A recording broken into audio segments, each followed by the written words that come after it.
때 작작 좀 대들으려나.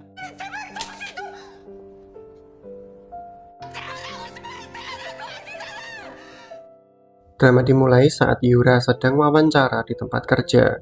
Namun karena tak ada pengalaman dan penampilannya yang tak begitu meyakinkan membuatnya disepelekan dan ditertawakan oleh orang lain. Dalam wawancara ini, dibutuhkan calon pekerja yang bisa menjadi pengawal pribadi dari ketua GA yang merupakan pemilik perusahaan ternama.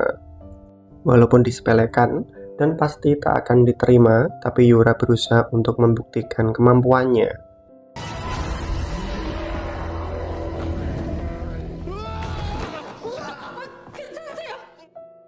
Sedangkan dari balik layar, ketua GA melihat ia terpukau dengan aksi yang dilakukan Yura dan mengatakan kalau Yura lulus dalam seleksi itu.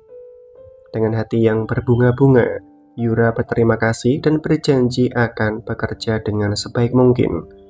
Namun di tengah kebahagiaan itu, pengacara Lee mendapatkan telepon dari ketua bahwa telah membatalkan keputusannya untuk memperkerjakan Yura. Keputusan ini membuat Yura sangat kecewa. Kenapa orang-orang selalu berbuat seenaknya sendiri untuk mempermainkan dirinya?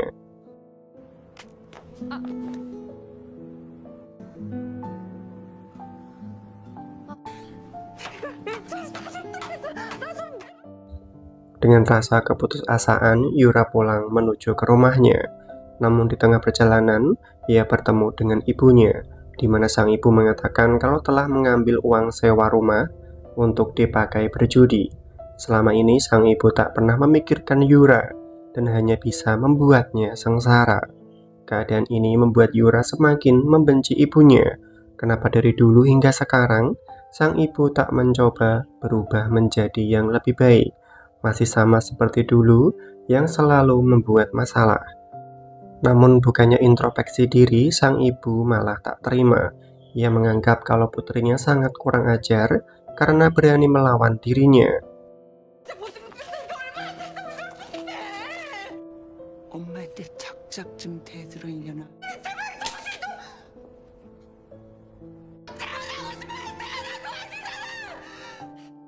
Walaupun dalam keadaan terpuruk sekalipun, Yura tak akan pernah menyerah.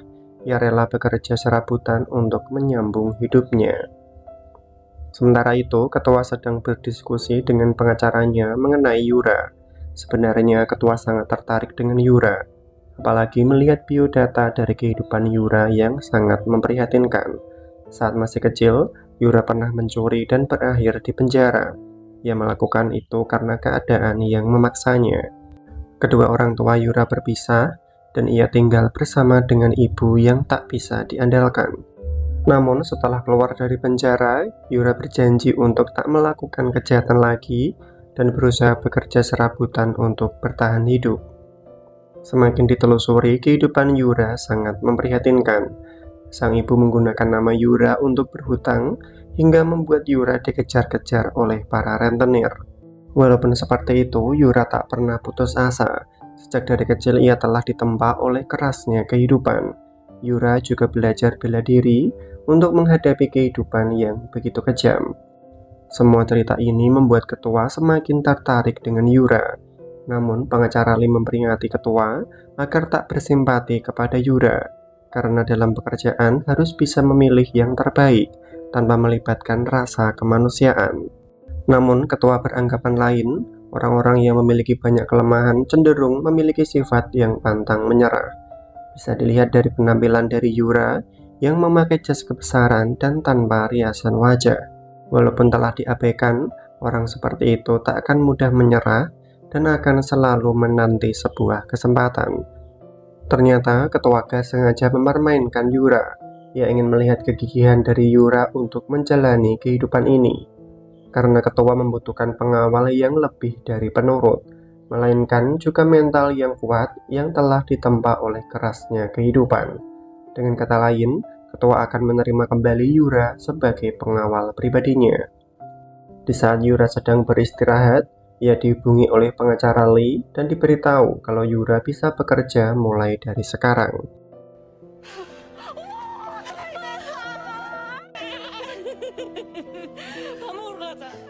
Tanpa menunggu lama, Yura segera datang ke tempat ketua. Di depan rumah ia berpapasan dengan pengantar buah stroberi bernama Jundong. Ketua telah mempersiapkan semuanya, di mana Jundong kelak akan membantu Yura menyelesaikan tugasnya. Kini Yura dibawa masuk ke dalam. Ia melihat rumah ketua begitu besar dan sangat mewah.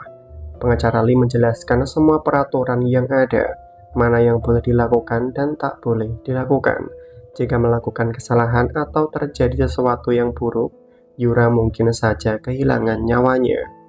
Yura menyadari kalau pengawal sebelumnya telah banyak yang berguguran. Maka dari itulah ia harus bersiap menerima berbagai resiko bekerja sebagai pengawal ketua. Kemudian Yura kembali ke kamar, di mana ia satu kamar bersama seorang pelayan bernama Heiji. Heiji memiliki sifat yang ceria dan selalu ingin tahu urusan orang lain.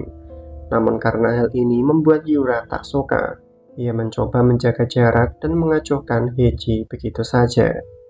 Sementara itu, ketua tak pernah memakan apapun yang disediakan oleh pelayan. Ketua menyadari ada sesuatu yang tak beres di makanan ini dan memilih kembali ke ruangannya.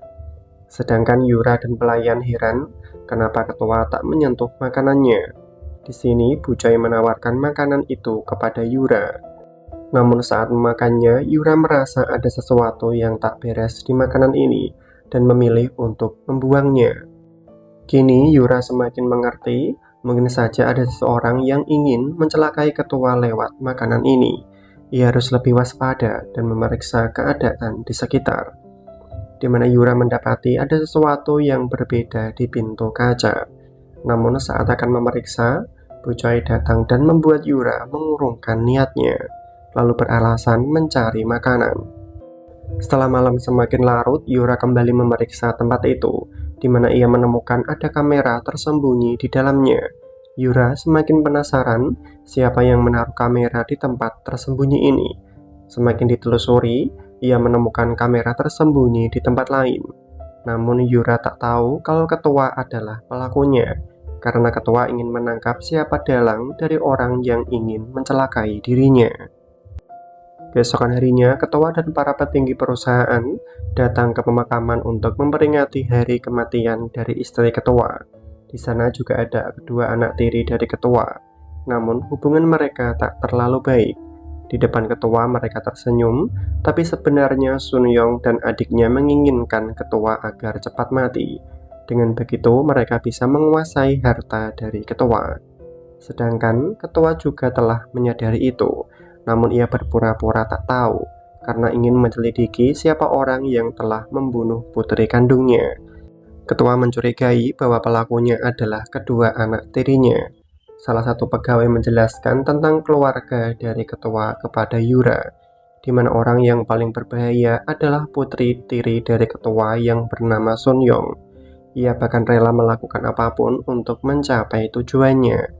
Sedangkan Sunwo hanyalah adik bodoh yang hanya bisa membuat onar dan sangat tunduk dengan perintah kakaknya. Setelah acara selesai, Yura ingin mengatakan tentang kamera yang ia temukan di tempat tersembunyi. Yura tahu kalau kamera itu sengaja dipasang oleh ketua untuk mengawasi sesuatu yang penting. Apakah ada seseorang yang ingin membunuh ketua? Mendengar itu, ketua membenarkan semuanya. Untuk itulah ia menugaskan Yura agar mencari tahu siapa yang menginginkan ketua mati. Malamnya, Yura dipanggil ke ruangan ketua. Tempat itu merupakan ruangan rahasia yang digunakan untuk mengawasi setiap sudut ruangan di rumah ini. Ketua menjelaskan kalau ia telah kehilangan putri kandungnya. Putrinya dibunuh saat berada di luar negeri. Pelakunya adalah seseorang pelacur yang dibayar oleh seseorang. Ketua menyelidiki kasus ini lebih dalam dan menemukan putri tirinya juga berada di sana saat terjadinya pembunuhan itu. Ketua curiga kalau putri tirinya adalah dalang dari semua ini. Sun Yong sengaja menyingkirkan keturunan sah dari ketua untuk bisa memiliki semua harta dari ketua. Untuk sekarang, ketua akan mempersiapkan semuanya untuk membalas dendam. Agar rencana ini bisa berjalan lancar, ketua membutuhkan bantuan dari Yura. Yura harus setuju untuk menikah dengan ketua. Menerima cincin pernikahan itu, Yura sangat ragu. Tapi ketua menjelaskan kalau ia harus melakukan ini agar kedua anak tirinya tak bisa menguasai harta yang ia miliki. Karena ketua mempunyai istri baru dan semua harta akan dialihkan kepada Yura. Jika sampai itu terjadi, mereka tak akan tinggal diam dan pasti akan melakukan hal yang sama untuk menyingkirkan Yura. Lalu pada saat itulah ketua akan memiliki bukti kejahatan untuk menangkap mereka berdua. Mendengar semua penjelasan itu, Yura masih sangat ragu untuk melakukannya. Ia mengembalikan cincin itu dan memilih untuk pergi.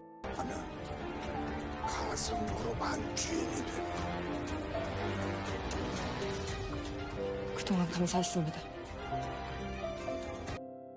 Dalam keputusasaan, Yura memutuskan untuk mundur dari pekerjaannya. Namun tiba-tiba ia mendapatkan telepon dari sang ibu yang meminta kiriman uang. Hal ini pun membuat Yura sangat marah. Kenapa tak ada seorang pun yang mengerti dirinya dan hanya ingin memanfaatkannya saja. Yura begitu putus asa, namun ia sadar tak ada jalan untuk kembali. Yura tak mau selalu terpuruk ke dalam kemiskinan dan memutuskan untuk menerima tawaran dari ketua. Walaupun ia menjual harga diri dan cintanya, tapi setidaknya ia tak akan direndahkan oleh kehidupan yang sangatlah kejam. Keesokan harinya, ketua dan Yura datang ke KUA untuk mendaftarkan pernikahan mereka.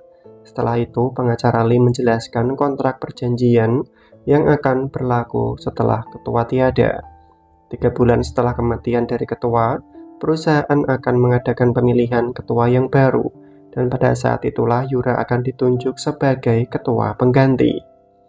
Namun selama 3 bulan itu, Yura harus bisa bertahan hidup, karena kedua anak tiri dari ketua pasti akan melakukan segala cara untuk menyingkirkan Yura. Untuk sesaat, Yura sangat ragu karena ia akan menjadi target pembunuhan selanjutnya. Namun pengacara Lee menjelaskan kalau Yura membatalkan rencana ini. Ia pastikan kalau Yura akan hidup ke dalam kesengsaraan. Karena tak mempunyai pilihan lain, Yura terpaksa setuju untuk melakukannya. Untuk menyelamatkan Yura, ketua akan menyembunyikan Yura di tempat terpencil yang jauh dari kota. Selama 3 bulan, Yura harus bisa bertahan hidup. Namun di tengah pembicaraan mereka, Yura menyadari kalau ada seseorang yang menguping di balik pintu. Ia segera memeriksa dan membuka pintu, di mana pelakunya adalah Bu Choi. Ternyata Bu Choi adalah mata-mata yang dibayar oleh Sun Yong untuk mengawasi semua gerak-gerik dari ketua. Mengetahui bahwa Bu Choi adalah musuh dalam selimut, ketua menghadapinya dengan sangat santai. Ia menawarkan bayaran yang lebih tinggi asalkan Bu Choi mau berpihak kepadanya. Bu Choi yang mata duitan langsung setuju untuk melakukannya. Setelah pembicaraan itu, kondisi ketua semakin memburuk. Yura segera membawa ketua ke rumah sakit. Setelah mendapatkan penanganan, kondisi ketua telah stabil, di mana ketua mengidap penyakit tumor yang telah menyebar. Dokter memberitahu kalau ketua hanya akan mampu bertahan kurang dari 3 bulan. Dimanapun ketua berada, selalu ada yang mengawasinya. Salah satu perawat di rumah sakit telah dibayar untuk mencari informasi dari kondisi ketua saat ini. Setelah mengetahuinya, ia segera memberitahu Sun Yong tentang kondisi dari ketua yang telah mengidap tumor dan hanya mampu bertahan kurang dari 3 bulan. Mendengar kabar itu membuat Sun Yong sangat senang. Dengan meninggalnya ketua, ia akan segera memiliki semua harta dari ketua. Lalu dengan liciknya ia menghubungi para wartawan untuk meliput kondisi ayahnya agar bisa menyebarkan berita itu. Bahkan Sun Yong berpura-pura menangis agar terlihat bersedih dengan kondisi ayahnya. Namun setelah telepon terputus, ia dan adiknya merayakan kemenangan yang sebentar lagi akan mereka dapatkan. Demi harta dan kekuasaan, mereka berdua tega membunuh sang ayah. Keesokan harinya, kondisi ketua telah sedikit membaik. Ia pun diperbolehkan untuk pulang. Yura diminta untuk selalu berada di dekat ketua dan diberikan obat penahan rasa sakit. Sesampainya di rumah, ketua memilih untuk sendiri. Sebelum ia mati, ketua sengaja membuat video rekaman. Ketua meminta maaf kepada putrinya karena tak bisa menjadi ayah yang baik. Lalu mengambil senjata dan berniat untuk mengakhiri hidupnya. Di ruangan lain, Yura mempersiapkan makanan untuk ketua. Namun tiba-tiba ia mendengar suara tembakan.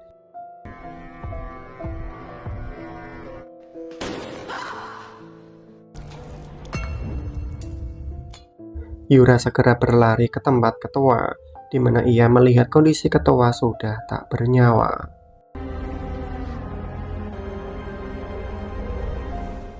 Kabar akan kematian dari ketua segera menyebar, di mana ketua memilih untuk mengakhiri hidupnya karena tahu umurnya sudah tak lama lagi. Kematian dari ketua membuat mereka berdua sangat bahagia, karena sebentar lagi semua harta akan mereka miliki. Namun pengacara Lee memberitahu kalau ketua menulis surat wasiat yang baru. Wasiat itu akan diumumkan saat pemilihan ketua pengganti.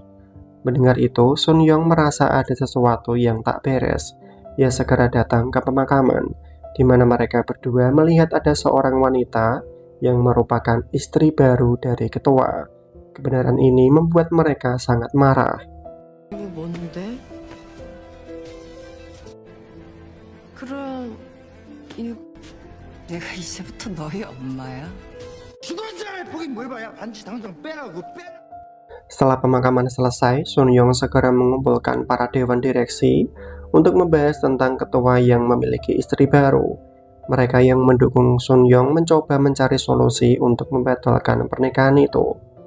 Namun tak ada yang memuaskan karena pernikahan mereka sah secara negara dan hukum.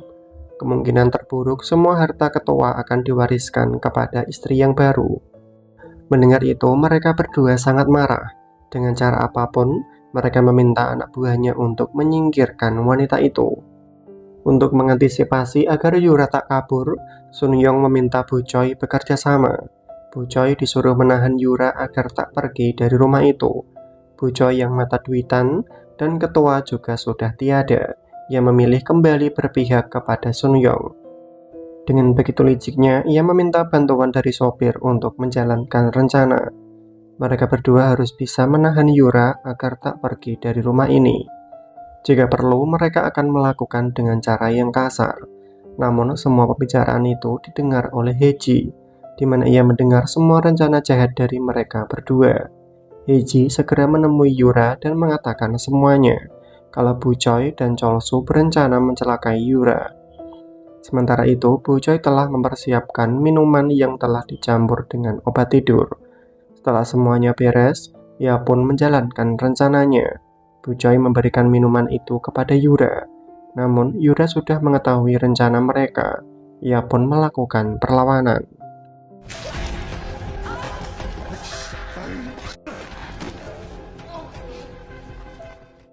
Setelah itu, Yura segera kabur melarikan diri. Ia harus bisa mengelabui para musuh agar tak bisa menangkapnya. Yura sengaja datang ke bandara, namun bukan untuk terbang, melainkan hanya ingin berpura-pura pergi. Lalu saat pengawal Sun Yong mencarinya di bandara, Yura secara diam-diam pergi melalui pintu belakang. Dengan mengganti pakaian dan barang bawaannya, Yura berhasil keluar dari penjara. Sebelum pergi, pengacara Lee telah mengatur semuanya. Ia telah menyiapkan uang dan berkas palsu untuk Yura. Yura diberi nama baru yaitu Bu Semi. Setelah sampai di tempat tujuan, ia dijemput oleh pengantar stroberi yaitu Jundong. Kemudian mereka segera ke tempat persembunyian yang telah disiapkan. Sementara itu, Sun Yong dan para anak buahnya memikirkan cara untuk menjatuhkan Yura. Mereka mencari kelemahan dari Yura yang ternyata mantan seorang nabi. Hal itu akan mereka gunakan untuk mengalahkan Yura. Yura adalah mantan seorang penjahat yang sengaja merayu ketua agar bisa menikah dengannya dan berniat merebut semua kekayaan dari ketua. Dengan sebisa mungkin, mereka akan menyebarkan berita buruk tentang Yura ke publik. Dengan begitu akan mudah untuk menghancurkan Yura. Tak cukup sampai di situ, Sun Wo juga meminta bantuan dari para gangster untuk mencari keberadaan dari Yura. Jika sudah ketemu, Yura diminta untuk langsung dibunuh. Sedangkan Sun Yong juga melakukan hal yang sama. Ia datang ke kantor polisi untuk menemukan Yura. Dengan muka liciknya, ia berpura-pura kalau ingin menemukan ibu tirinya yang menghilang entah kemana setelah kematian dari ketua. Sun Yong adalah orang yang pintar bersandiwara. Ia terlihat baik di depan namun sangat buruk di belakang. Di rumah ketua, Heiji tanpa sengaja menemukan ruangan rahasia. Di dalam sana, ia melihat banyak kamera CCTV untuk mengawasi semua sudut di rumah ini. Heiji juga menemukan berkas Yura yang dipalsukan dan di mana Yura tinggal sekarang. Tanpa menunggu lama, ia segera datang ke tempat Yura berada. Di mana Heiji tak menyangka kalau Yura bersembunyi di tempat yang sangat terpencil. Kedatangan Heiji membuat Yura sangat terkejut, di mana ia ingin tahu bagaimana bisa Heiji menemukan keberadaannya. Sedangkan Heiji mengatakan kalau ia tak ada maksud apapun, ia hanya ingin berteman dengan Yura dan menghabiskan waktu bersama. Walaupun masih curiga, tapi Yura tak mempunyai pilihan lain untuk menerima kedatangan dari Heiji. Ia harus memastikan kalau dirinya bisa bertahan hidup selama 3 bulan ke depan sebelum pemilihan ketua yang baru. Di sisi lain, Sunwo melakukan segala cara untuk menemukan keberadaan dari Yura, bahkan menggunakan ibu dari Yura untuk menemukannya. Sang ibu yang merasa terancam mencoba kabur melarikan diri. Ia tak tahu kenapa orang-orang ingin menangkapnya. Namun mereka telah mengepung dan berhasil melumpuhkan sang ibu. Kini sang ibu dan temannya disekap di tempat mereka. Dengan memberikan sedikit ancaman, Sunwo meminta sang ibu agar memberitahu di mana keberadaan dari Yura. Namun sang ibu tak tahu keberadaan dari putrinya. Terlebih lagi, ia juga memberitahu kalau ia dan putrinya telah memutuskan hubungan keluarga. Mendengar itu membuat Sunwo semakin marah. Ia merasa dipermainkan oleh mereka. Lalu menjelaskan kalau Yura telah menikah dengan ayah tirinya yang merupakan pemilik perusahaan ternama. Namun setelah ketua tiada, tiba-tiba Yura menghilang entah kemana. Mengetahui kalau Yura telah menikah dengan orang kaya, sang ibu malah ingin memanfaatkan situasi ini untuk mendapatkan uang. Ia bersedia untuk membantu menemukan Yura asalkan diberikan banyak uang. 죽여버리고 싶게. 그럼 나 뭐 해줄 거야? 회장이랑 결혼한 게 네 딸린 기념란이잖아. Sementara itu, pengacara Lee didatangi oleh para polisi. Ia dituduh telah menggelapkan dana perusahaan dan orang yang telah melaporkannya adalah Sun Yong. Walaupun seperti itu, pengacara Lee tak takut sedikit pun. Ia tak akan kalah hanya dengan jebakan seperti ini. Namun, Sun Yong mencoba untuk bernegosiasi. Jika ingin terbebas dari tuduhan ini, pengacara Lee harus memberitahukan keberadaan dari Yura. Namun, pengacara Lee tetap tak mau dan memilih untuk melakukan perlawanan. Setelah kepergian dari pengacara Lee, mereka berdua datang untuk menjilat. Mereka ditugaskan untuk menemukan surat wasiat itu.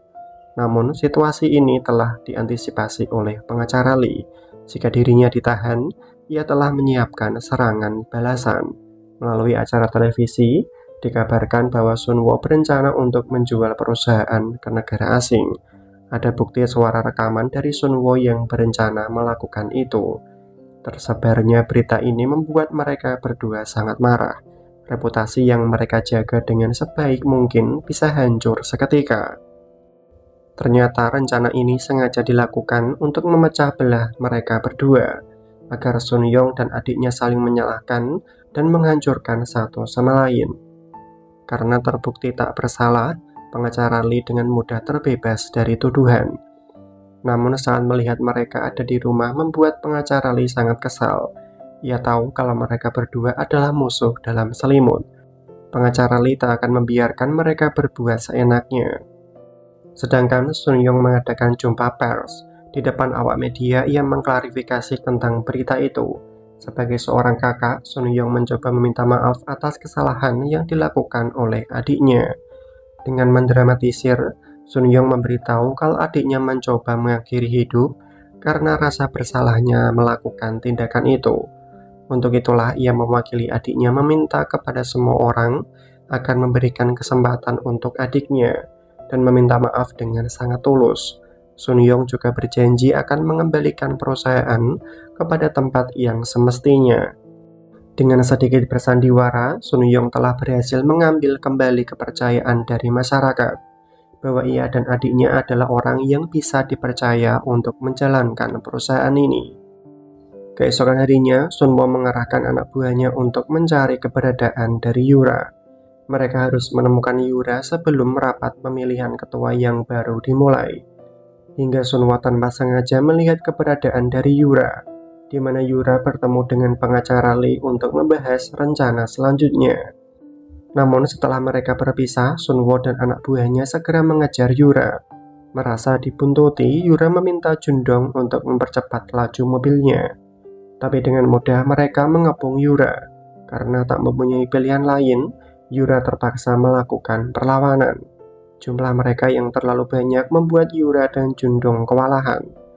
Beruntungnya para polisi datang untuk menyelamatkan mereka.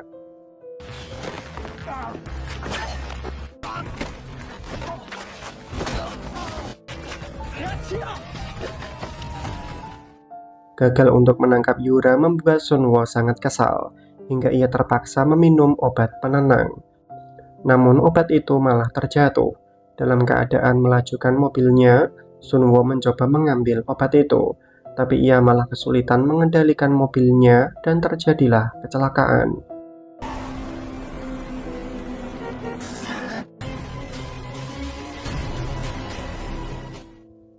Lalu tak lama pengacara Lee datang. Ia melihat Sunwo dalam keadaan tak sadarkan diri. Disinilah pengacara Lee memiliki rencana mengadu domba Sunwo dengan kakaknya. Ia sengaja memasukkan Sunwo ke dalam rumah sakit jiwa. Saat Sunwo tersadar, ia telah menjadi pasien rumah sakit jiwa. Sunwo tak mengerti kenapa ia dimasukkan ke tempat ini. Setelah itu, Sunwo dibawa untuk bertemu dengan pengacara Lee. Di sini, Sunwo mengira kalau pengacara Lee adalah orang yang telah mengurungnya. Namun, pengacara Lee membantah itu. Ia mencoba mengadu domba mereka dengan mengatakan kalau Sun Yong sengaja memasukkan adiknya sendiri ke dalam rumah sakit jiwa, dengan tujuan agar bisa menguasai warisan ketua sendirian. Sebagai bukti penguat, pengacara Lee juga menunjukkan surat kuasa yang menunjukkan bahwa Sun Yong adalah pelakunya. Kenyataan ini membuat Sunwo sangat marah. Teganya sang kakak melakukan ini kepadanya. Ia begitu kecewa dan akan membongkar semua kejahatan yang dilakukan oleh kakaknya. Kesempatan inilah yang ditunggu oleh pengacara Lee. Jika Sunwo menyerahkan bukti kejahatan yang dilakukan kakaknya, maka ia akan berusaha mengeluarkan Sunwo dari tempat ini. Karena tak mau terjebak di tempat ini, Sunwo pun setuju untuk bekerja sama. Dengan sandiwara yang telah dibuat, pengacara Lee membawa Sunwo kabur dari tempat itu. Dalam perjalanan, Sunwo diberikan ponsel agar bisa saling memberikan informasi. Namun ternyata Sunwo adalah orang yang sangat licik. Ia berpura-pura ingin pergi ke toilet, namun ditunggu begitu lama Sunwo tak kunjung keluar. Pengacara Lee mencoba memeriksa, tapi ia malah diserang oleh Sunwo. Lalu dengan cepat Sunwo kabur melarikan diri.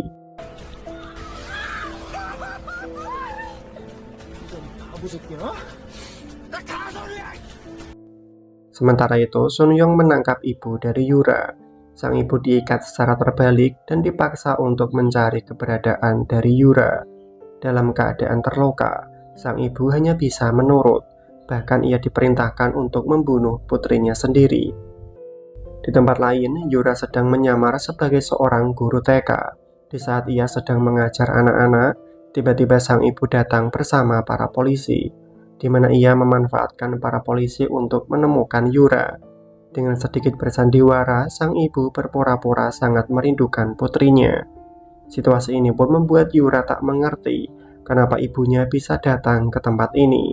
Sebenarnya apa tujuan ibunya mencari dirinya? Apakah disuruh oleh seseorang? Namun sang ibu tak mau memberitahu. Ia malah membanggakan putrinya yang bisa menikah dengan kakek kaya raya. 다 이 엄마 덕분이다. 그걸로 성이 안 차. 독하게. 어디서? Setelah diizinkan untuk tinggal, sang ibu mengawasi gerak-gerik dari putrinya, lalu mengirimkan foto Yura saat bersama dengan Jundong kepada Sun Yong. Setelah berhasil menemukan keberadaan dari Yura, Sun Yong segera menjalankan rencana selanjutnya. Ia mengumpulkan para petinggi perusahaan yang tak mau berpihak kepadanya. Dengan menggunakan keluarga mereka menjadi sandera, para petinggi diancam agar mau menandatangani surat perjanjian untuk berpihak kepada Sun Yong. 이제 그 돈은 딸이 몸으로 갚아. 이거 하는 법이잖아.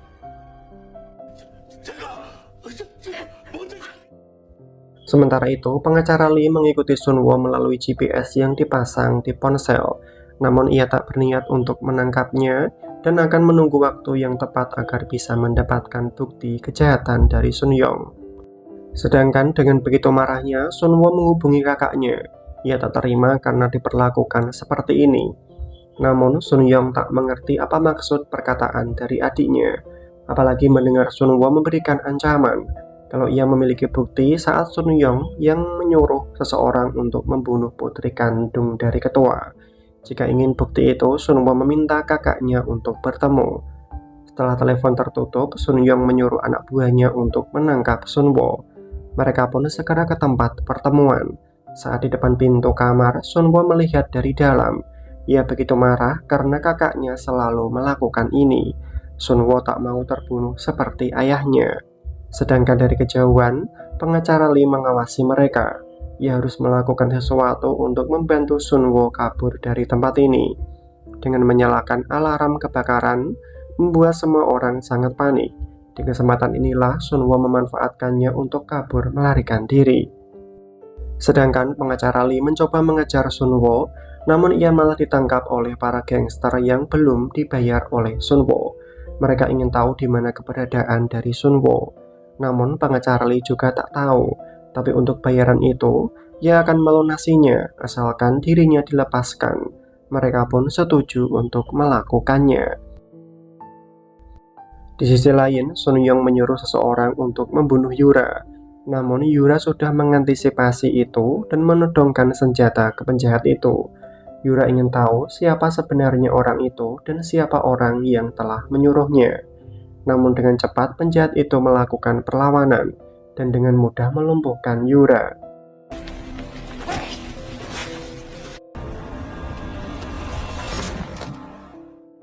Kini Yura telah diikat dan penjahat itu berencana untuk membunuh Yura dengan cara membakarnya.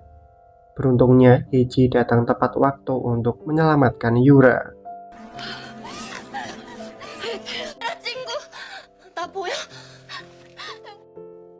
Sedangkan penjahat itu kembali tersadar dan langsung menyerang Heiji. Setelah Heiji berhasil dilumpuhkan, penjahat itu mengarahkan senjata ke arah Yura. Namun saat akan melepaskan tembakan, Jundong datang untuk menyelamatkan Yura. Di sini Jundong berhasil merebut senjata itu, namun ia tak punya keberanian untuk menembak, hingga dimanfaatkan penjahat itu untuk kabur melarikan diri. Untuk sekarang mereka harus membawa Heiji ke rumah sakit, karena terlambat sedikit saja nyawa Heiji bisa tak terselamatkan. Keesokan harinya Yura menghubungi pengacara Lee, di mana ia memberitahu kalau dirinya telah diserang dan Heiji terluka cukup parah. Adanya penyerangan ini membuat mereka harus segera mengubah rencana. Yura terpaksa kembali ke rumah ketua. Ia ingin mendiskusikan rencana selanjutnya apa yang harus dilakukan. Yura akan tampil di depan publik untuk mengumumkan bahwa dirinya adalah istri dari ketua. Dengan begitu, Sun Yong pasti tak akan berani untuk membunuhnya. Namun pengacara Lee harus bisa mendapatkan bukti video yang dibawa oleh Sun Wo agar bisa menghancurkan Sun Yong. Yura pun segera melakukan jumpa pers. Di depan semua orang, ia ingin memperkenalkan diri bahwa dirinya adalah istri dari ketua. Ketua secara resmi memberi wasiat untuk menjadikannya ketua pengganti yang akan dilakukan sebentar lagi. Pernyataan ini membuat gempar banyak orang. Namun mereka meragukan Yura. Yura dianggap menikahi ketua bukan karena cinta, melainkan karena harta. Sedangkan Yura membantah tuduhan itu, karena ia dan ketua adalah pasangan yang saling mencintai. Tersebarnya berita ini membuat Sun Yong sangat marah. Namun ia mempunyai cara licik untuk melawan Yura. Di saat ini Sun Yong datang ke tempat yayasan untuk melakukan amal. Di saat akan keluar dari lift, tiba-tiba ia diserang oleh seseorang. Semua orang sangat ketakutan melihat tubuh Sun Yong penuh dengan darah.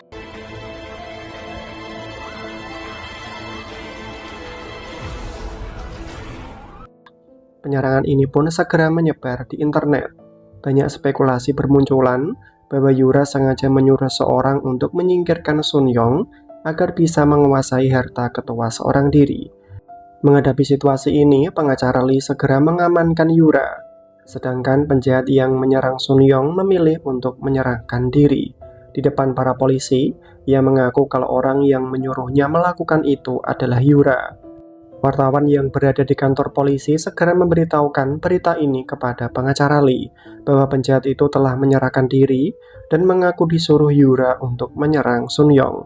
Pernyataan ini membuat mereka berdua tahu bahwa Sun Yong sengaja melakukan ini untuk menjebak Yura. Nekat membayar seseorang untuk melukai dirinya sendiri agar bisa menuduh Yura lah pelakunya. Dalam situasi ini, Yura meminta pengacara Lee agar bisa menemukan bukti bahwa semua ini adalah ulah dari Sun Yong. Namun, untuk sekarang pengacara Lee sudah kehilangan akal, apalagi banyak bukti yang menyudutkan Yura. Dalam keadaan terdesak, pengacara Lee diminta bertemu oleh Sun Yong, di mana keadaan Sun Yong baik-baik saja dan peristiwa itu hanyalah sandiwara belaka untuk menjebak Yura. Di sini Sun Yong merasa kemenangan sudah di depan mata. Ia pun meminta pengacara Lee agar menyerah dan berbalik mendukungnya. Bahkan para gangster juga telah berada di pihak Sun Yong. Menghadapi situasi ini, pengacara Lee terpaksa berbohong kalau ia mau bergabung asalkan diberikan imbalan yang sangat besar. Keesokan harinya, para polisi datang ke tempat ketua untuk menangkap Yura. Yura harus ikut ke kantor polisi untuk diinterogasi lebih lanjut. Di saat Yura melihat penjahat itu, ternyata adalah orang yang ia kenal, di mana orang itu adalah kekasih dari ibunya yang sempat ingin melecehkannya. Untuk sekarang, rasa trauma Yura kembali muncul, namun ia harus bisa melawan rasa ketakutannya itu. Menghadapi semua pertanyaan dari penyidik, Yura berusaha untuk menjawabnya dengan setenang mungkin. Ia membantah semua tuduhan bahwa dirinya tak pernah menyuruh penjahat itu untuk melakukan penyerangan terhadap Sun Yong.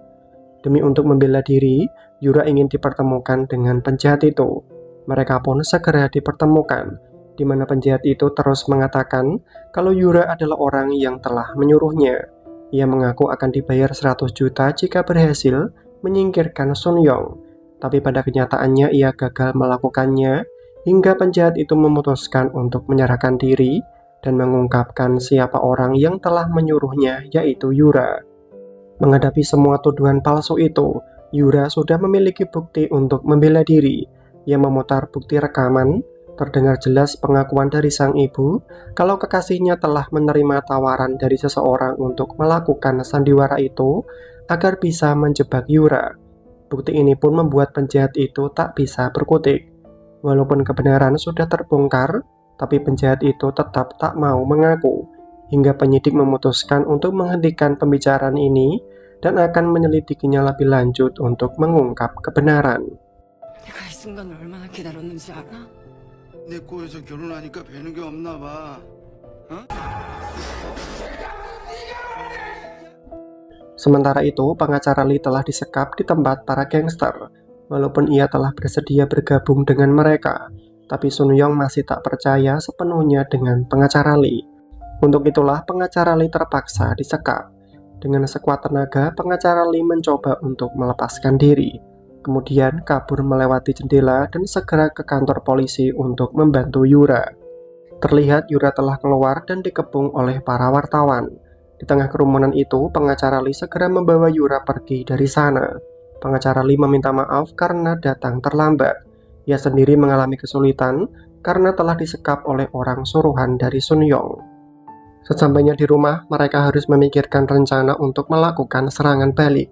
Jalan satu-satunya adalah menemukan keberadaan dari Sun Wo, hingga pengacara Lee mendapatkan telepon dari Sun Wo, di mana Sun Wo datang di waktu yang tepat. Ia akan menyerahkan bukti itu, tapi dengan syarat harus diberikan 10 miliar, dan mereka akan bertemu malam ini. Hingga di malam itu, mereka pun telah berada di tempat pertemuan, di mana Sun Wo meminta Yura untuk bertemu berdua. Yura telah membawa uang itu, tapi ia masih ragu apakah Sun Wo memang memiliki bukti itu. Sedangkan Sun Wo mencoba meyakinkan bahwa ia tak mungkin berbohong dalam situasi seperti ini. Tapi di saat transaksi itu akan dilakukan, tiba-tiba Sun Wo ditembak dari kejauhan, dan pelakunya adalah orang suruhan dari Sun Yong. Sun Yong tega membunuh adiknya sendiri agar kejahatannya tak pernah terbongkar. Dalam situasi ini, Yura harus bisa menyelamatkan diri, karena penjahat itu berusaha untuk membunuh Yura. Namun, Yura mencoba melakukan perlawanan dan mengarahkan senjata ke arah penjahat itu. Namun, penjahat itu tak takut sedikit pun dan memaksa Yura untuk membunuhnya.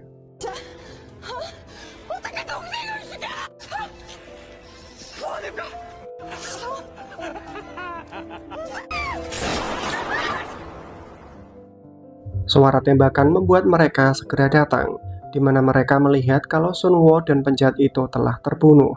Dalam situasi yang sangat kacau, mereka harus segera mengamankan Yura. Jika Yura sampai tertuduh sebagai pelaku, maka semuanya akan berakhir. Lalu terdengar suara sirine mobil polisi, di mana semua ini telah direncanakan oleh Sun Yong untuk menjebak Yura. Dalam keadaan terdesak, Jundong meminta mereka berdua untuk segera pergi. Ia akan mengorbankan dirinya sebagai pelaku pengganti, karena hanya dengan cara ini Yura bisa diselamatkan. Walaupun berat untuk dilakukan, tapi Yura tak mempunyai pilihan lain dan terpaksa menuruti permintaan itu.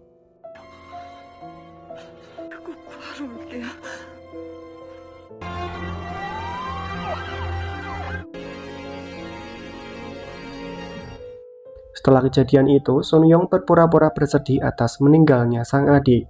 Padahal ia sendirilah dalang dari semua kejahatan ini. Pengawal memberitahu kalau Yura telah berhasil melarikan diri dan pelaku penembakan itu digantikan oleh Jundong. Menghadapi situasi ini, Sun Yong tak kehabisan cara. Ia sengaja meminta Yura bertemu untuk memberikan ancaman.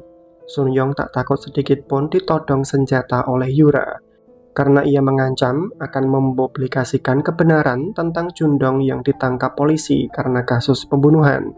Jika ingin Jundong dibebaskan, maka Yura harus mau menandatangani surat penyerahan semua warisan dan juga harus rela mati untuk menyelamatkan Jundong.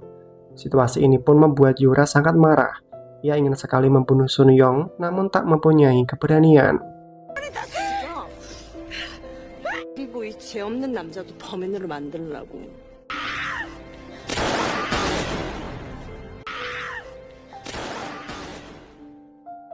Kini Yura kembali dengan membawa surat perjanjian itu.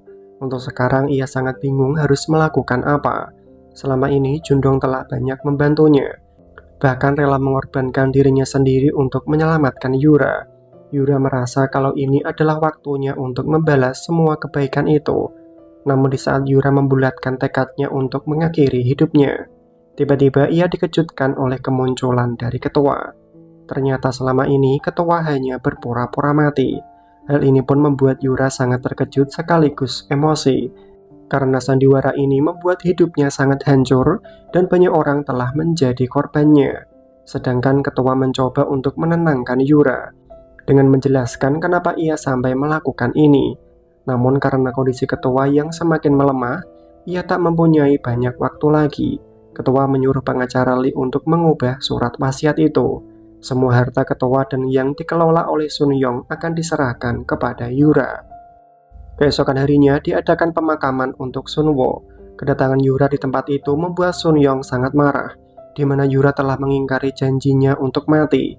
Karena di saat ini Yura telah menyiapkan mentalnya dan akan membuktikan siapa pelaku yang membunuh Sun Wo dengan cara menemukan mayat penjahat itu, di mana mayat penjahat itu telah disembunyikan Sun Yong agar bisa menjebak Yura. Di acara ini juga pengacara Li ingin memberikan pengumuman tentang isi surat wasiat dari ketua.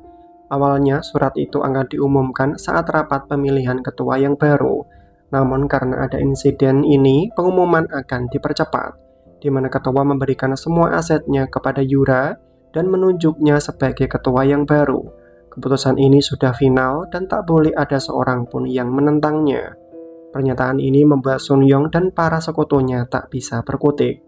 Walaupun seperti itu, Sun Yong masih bersikap angkuh dan akan melakukan segala cara untuk membalas dendam. Di sisi lain, mayat penjahat itu akan dibawa ke tempat kremasi agar bisa menghilangkan jejak. Namun semua tindakan mereka telah diketahui oleh Yura.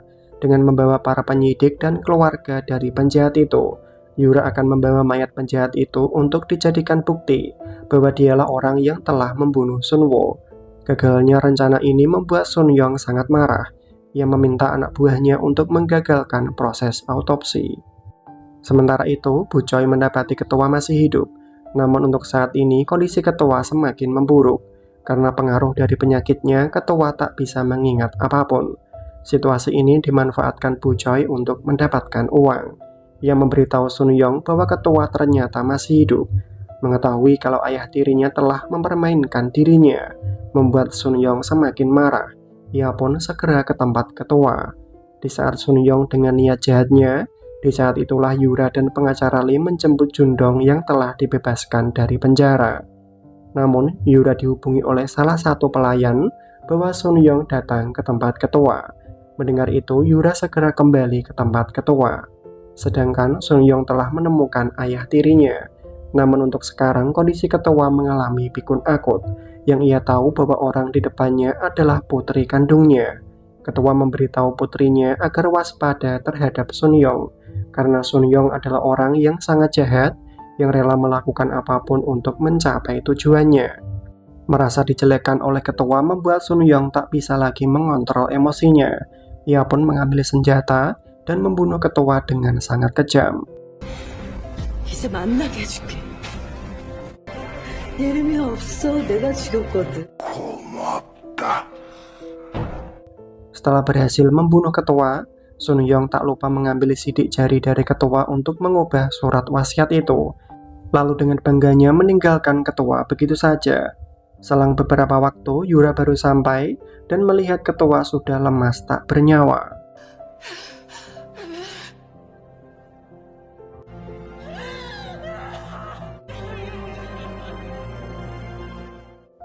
Keesokan harinya, Sun Yong mengumpulkan para dewan direksi untuk mengumumkan bahwa ia adalah orang yang terpilih untuk menjadi ketua pengganti.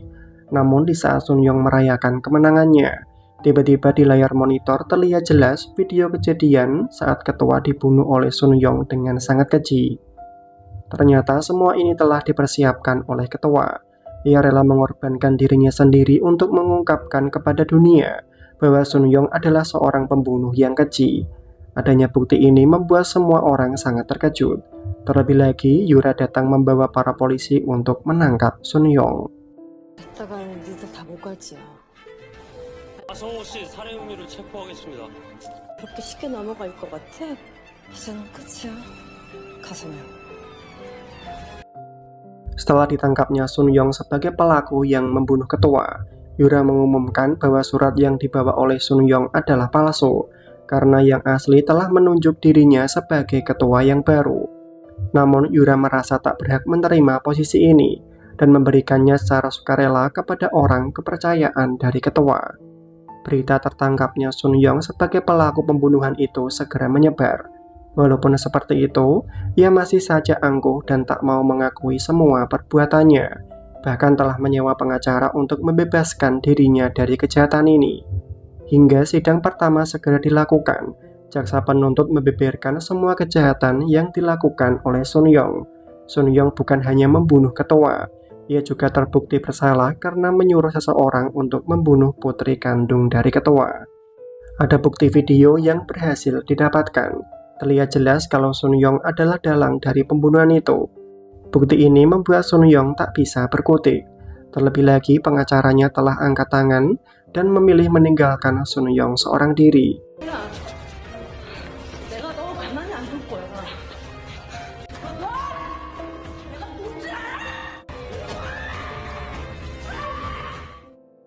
Kini Sun Yong telah resmi dipenjara. Di dalam sana ternyata ia satu sel dengan Ibu Yura, di mana sang ibu ingin membalas semua perlakuan buruk yang telah ia terima.